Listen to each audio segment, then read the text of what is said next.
What's going on, everyone? Just want to bring you a basic video in preparation for the Angry Earth expansion in New World.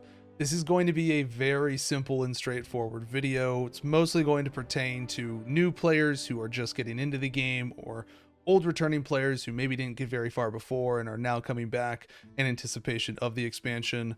So there's not going to be any super secret hidden information here, and if you're a veteran player, most of what we talk about here you probably already know or have done, but there might be some things at the end that will pertain to you. So getting right into it, very simple, the most obvious of the obvious. First thing to do, get to level 60. I know, roll your eyes all you want, but there are new players, they're not sure, what they should be focusing on as they come into the game, and the most important thing to first do is get to level 60 because the level cap is going up to 65. So we're going to be getting more attribute points, and as such, with the level cap increasing, the gear cap is also increasing. So just don't even worry about gear. Gear should not even be anything that you should be stressing about whatsoever right now in New World before the expansion, because most of the gear that is currently in the game isn't even going to be usable come expansion time. The gear score cap is increasing up to 700, and a lot of perks are being removed from the game on current existing gear, so a lot of that gear just isn't going to be relevant. So don't worry about gear. Get to 60 though, so that when the expansion drops, you can just start working towards 65. Additionally, with that, your weapon expertise, your weapon mastery, pick 2 weapons to start with and focus on getting those to 20 as you go through your leveling process. Maybe have some extra weapons that interest you and get a couple levels into them, but don't worry about getting them to 20, because in the expansion they are lowering weapon mastery XP by 1/3 overall, so that's going to make getting them maxed out a much more comfortable time rather than what people are doing right now, just banging their faces on Thorpe all day long in Great Cleave. All right. The second thing to do is your faction reputation. This is something that you can do while also doing the first thing. While you're getting to 60, do some faction missions, get your faction reputation up, and the reason for this is there is a new rank being added in the expansion. Currently, there are just 5 ranks, but in the expansion, we are going to have a 6th rank added, and so you want to have your reputation maxed out, ready to go, so that you can start working on this reputation right away. This is important because that new reputation tier is going to have purple gear that is immediately 650 gear score, so that's already 25 gear score higher than the current cap on live servers, and the legendary gear is 675. So you're going to be able to start buying 675 gear from your faction merchant very quickly, and this is going to be good placeholder gear in PvP until you're starting to make those endgame items with crafting or from mutated dungeons and whatnot. So getting your reputation up is really important and something you definitely want to do, because it's going to let you buy Gypsum Orbs and a few other materials that you need in crafting as well. After that, you're going to want to work on your professions, your trade skills. The trade skill cap is going up to 250.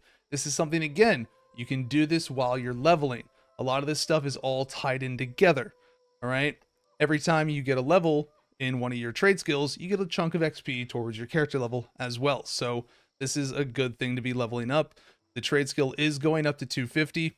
Focus on one crafting skill initially that you're really interested in.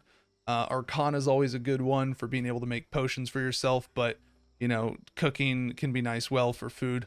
But if you want something more along the lines of weaponsmithing, armoring, or jewel crafting for making weapons and armor, those are always good choices, along with engineering. They're all good, but it can be difficult to level all of them at the same time, so don't really stress about that. In terms of your gathering professions, these are going to be much easier to do because these are very simple, straightforward things to, just collect while you're leveling out in the world. But again, back to our faction rep, there are new things that you're able to buy as well from the faction merchants, these little rates, minor logging mastery cache, and you can buy one each day, and there's a chest at multiple ranks that you're able to actually buy that will have more and more materials in them that you can actually get and this will help supplement your trade skill professions. So, we just bought that chest there.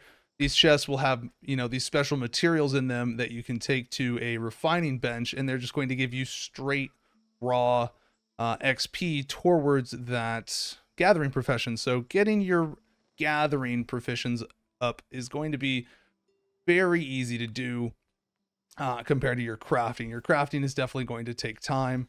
So that was some resin right there. You're just going to take it right here, and it's going to be the research notes, and you'll just submit it, and boom, it's just straight XP. At this point, at 250, the amount of XP is negligible for me, so it hardly matters at all. So not a super important thing for me, but getting your trade skills up are going to be an important thing for you to do.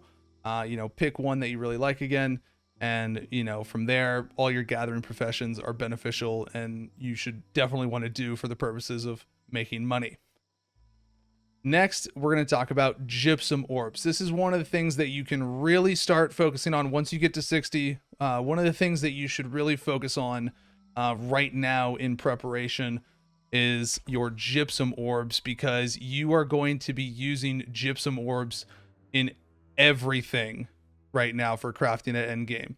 When you want to apply a new perk to an artifact piece, okay, you've got to use Gypsum Orbs. In the new named item crafting, you use Gypsum Orbs as well. When you're making the weapon matrices or the armor matrices and the jewelry matrices, these things use Gypsum Orbs. So we can show you real quickly. You need things like blessed rivets and the braces in order to make the matrices for some of the pieces. And so going over here, we'll look at the stone bench real fast, and we can see the blessed rivets. All right, this uses 5 Gypsum Orbs for each one of these. So you're going to need a lot of Gypsum Orbs in the end crafting that is currently available for the game. So Gypsum Orbs are going to be an important thing that you can start stocking up on. Lastly, this one's a bit of a toss-up, and this one is definitely important for some of you, current players. Named items. Saving some of your named items that you've spent a lot of time getting, or ones that you're working on getting right now. It is unsure at this time. This one's a big maybe, all right? I don't want to promise you anything. But right now, when we're doing the named item recrafting here at the Gypsum Kiln, you are able to take a named piece of gear and take it to 700 gear score. Now, it does cost dark matter, Gypsum Orb, and the Matrix, as well as uses the one that you currently have. This is where it's confusing, though, and is an uncertain factor. Right here, it shows that the piece of gear is supposed to be 650 gear score, and when you recraft it, it takes it to 700. You get to add an additional perk to it, and that's going to make it legendary. The thing that's up in the air about it is that it says we have the piece here to use. However, in our actual inventory, it's 591. Additionally, these are pieces of gear that we just got on PTR from opening the mutated caches that we got from it. Not sure if this is going to work with existing named items that you currently have. If it does let you use current existing named items, and you're able to upgrade those so long as you have the materials to do it, then that is a really good thing, and that is going to be very nice for people to be able to reuse those items that they've spent lots of hours target farming and trying to get over and over and over. So hopefully those pieces are able to be reused. So if you have some of those named items, don't necessarily scrap them now in advance. Those might be one of the only gear pieces that will have a repurpose available to them in the expansion. So definitely hold on to those potentially for the future. But like I said, this was going to be a very simple video. These are the things that I think are some of the most important that you can do in preparation for the expansion, as well as very easy to do, not difficult. And there's nothing that requires you to spend, a micromanaging amount of time going back and forth between locations or farming materials for, the auction house, or using them for dungeons. You don't have to go spend hours in mutated dungeons because that system's being reworked, etc. So, like I said, very simple, basic video. I hope this is helpful informative for some of you out there, particularly new players or returning players. And if you're a veteran player and you learned something in the process as well to help you prepare, that's great too. As always, if you enjoyed the video, be sure to like and subscribe. If you have any questions, you can always catch us live on Twitch at twitch.tv/Zav.